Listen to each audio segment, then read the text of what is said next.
พระธาตุพนมน้อยบ้านดงท้าดงเทิงเพิ่นหอนยามเพิ่นนั้นเอาบุญนมัสการพระธาตุพนมนี่เดือนสามเพ็งได้พร้อมกันกับงานนี่งานนมัสการพระธาตุพนมทางฝั่งไทยแหละเพราะว่าสบายดีเอฟซีสบายดีมื้อนี้เนี่ยเปิดคลิปอยู่วัดบ้านไอ้เนาะวัดบ้านปลายดงท่านี่แหละเนี่ยมาพ่อคนดังเด้คนดังเขตเฮาเขตดงท่านี่พ่อบ่าวบุตรดาสบายดีบ่าวบุตรดาสวัสดีเป็นอะไรเด้เดี๋ยวเป็นได้คือเก่าแล้วให้แล้วหน้าแล้วบ่ได้เฮ็ดนะบ่ได้เฮ็ดเด้เป็นยูทูบเบอร์แล้วบ่ได้หันอยู่เด้จ้ะคู่มือนี่ไปในใดมาในใดอยู่บ้านนี่แหละตัดยางเนาะถ่ายคลิปลงคลิปน้ำลูกน้ำเมฆเก่าแล้วยาแล้วไปไทยน่ะไปไทยนะยาแล้วบ่ยังบ่มีดินนี่แล้วมันเบิดดินแล้วเด้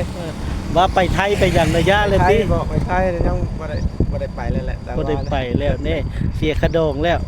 ละลายปีแล้วบ่ได้ไปเพิ่นหั่นเด้เพิ่นมีตนมีตัวเพิ่นมาสร้างอยู่ในบ้านเฮาเลยแต่ก่อนก็อยู่ไทยอยู่ระยองพุ่นแหละมาบุตรดาเพิ่นก็ดังมาแต่ระยองพุ่นแหละบุตรดาทินสวรรค์เพจเจ้าเพิ่นอัน YouTube เจ้าคนติดตามหลายเด้เนาะ 3-4 หมื่นละ40,000กว่านี่ละฝากแต่ก็ฝากติดตามค่อยดึกว่าฝากติดตามพ่อหนิงเด้อพี่น้องเด้อพ่อหนิงบ้านปลาไหลบ่พ่อหนิงปลาไหลพ่อหนิงปลาไหลเจ้ากำลังใจกันพี่น้องเอาขอบใจพ่อคนดังขอบใจบ่าวบุตรดา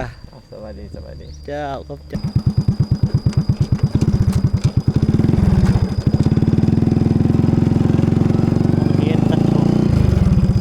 บ้านดงท่าโรงเรียนประถมบ้านดงท่า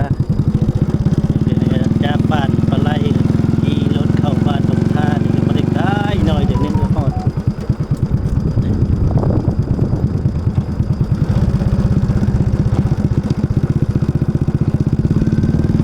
บ้านดงท่าบ้านปลาไหลดงท่า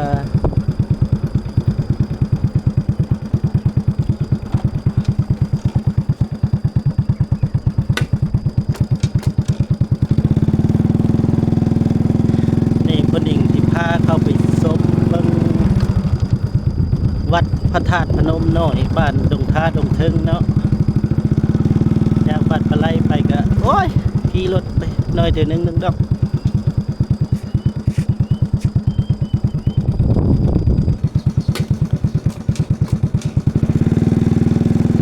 ฮอดเลยเด้ฮอดแล้วฮอดวัดพระธาตุพนมน้อยบ้านดงท้าดงเทิงแล้ววัดพระธาตุพนมวัดพระธาตุพนมผมรัตนเจดีย์พนานะนี่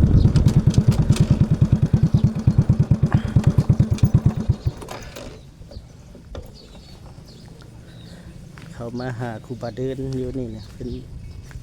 อยู่ในวัดพระธาตุพนมน้อยนี่ตอนหับมาเฮาละบ้านนี้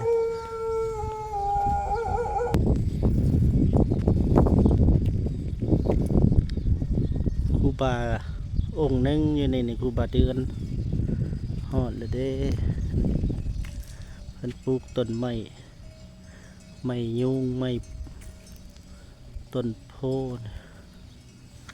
ต้นไม้ก็หลายเพิ่นปลูก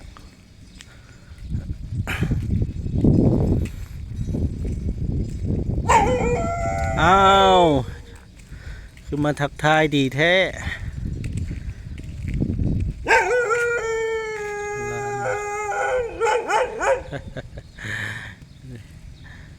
พระธาตุพนมน้อยบ้านดงท้าดงเทิงเพิ่นหอนยามเพิ่นนั้นเอาบุญนมัสการพระธาตุพนมนี่เดือนสามเพ็งได้พร้อมกันกับงานนี่งานนมัสการพระธาตุพนมทางฝั่งไทยแหละเพราะว่ามือเดียวกันกับฝั่งไทยนะแต่ก่อนนี่เพิ่นว่าบ้านดงท้าดงเทิงของ อันนี้นะเพิ่นสิไปนมัสการพระธาตุพนมนี่อยู่ฝั่งไทยนี่เนี่ยเพิ่นต้องอันไทยบ้านดงท้าดงเทิงนี่ได้เพิ่นว่าไปปลูกทุ่งก่อนแถวบันดาลปักซอกปักเซนะเพิ่นว่าไทยกลุ่มบ้าน7-8หมู่บ้านถึงเขตดงท้าแล้วไปปลูกทุ่งไปเปิดงานก่อนว่าซั่นซะแต่ละปีในนี่นะในแต่ละปีเพิ่นไปนมัสการพระธาตุพนมนะ ตกมาปัจจุบันนี่นะผู้เฒ่าผู้แก่แถวบ้านเฮานะเพิ่นก็พาเฮ็ดพาไหว้ในนี่แหละในบ้านเฮานี่แหล้วเพราะว่าอันนี้ก็เพิ่นก็จำลองมาแต่พุ่นเนาะจำลองมาแต่องค์ใหญ่องค์เดิมมันอยู่นครพนมอยู่ธาตุพนมพุ่นวันศีลวันพระคนมาไหว้มานี่หลายนี่นะ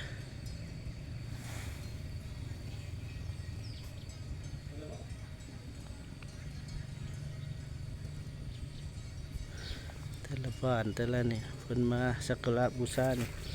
วันศีลวันพรนี่ครูบาเอาย่างมาโอ้ยาวีวะยาวีเข้ากล้องได้มาใกล้ๆอยู่ดูมาจำอยู่นี่ละบ่เนี่ย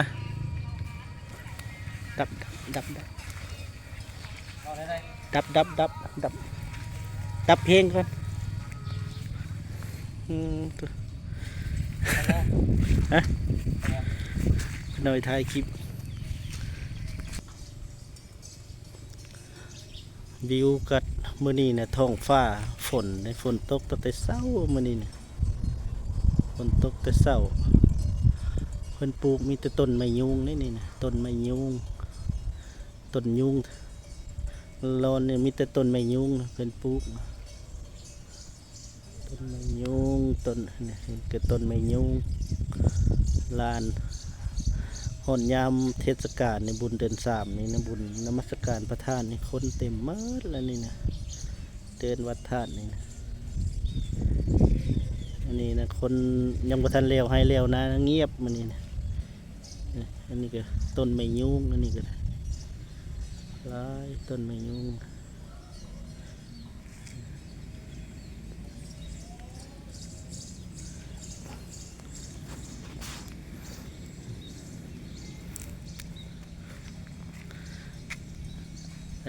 มีแต่ต้นยูงหมดนะอยู่ในเดือนวัดธาตุนี่ต้นยูงเมิดนี่นะ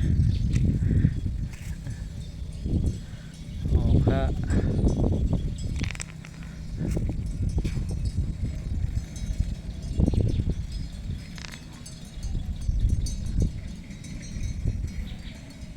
คนมาเที่ยวหลายเด้วันศีลเป็นวันศีลวันพระเนี่ยมาขอพรนมัสการนี่นะสถานที่นี่วัดพระธาตุพนมปฐมรัตนเจดีย์เพื่อนอันนี่ในเขตตั้งอยู่ในเขตบ้านดงท้าดงในนะอยู่กลางระหว่างบ้านดงในกับบ้านดงท้าอันนี้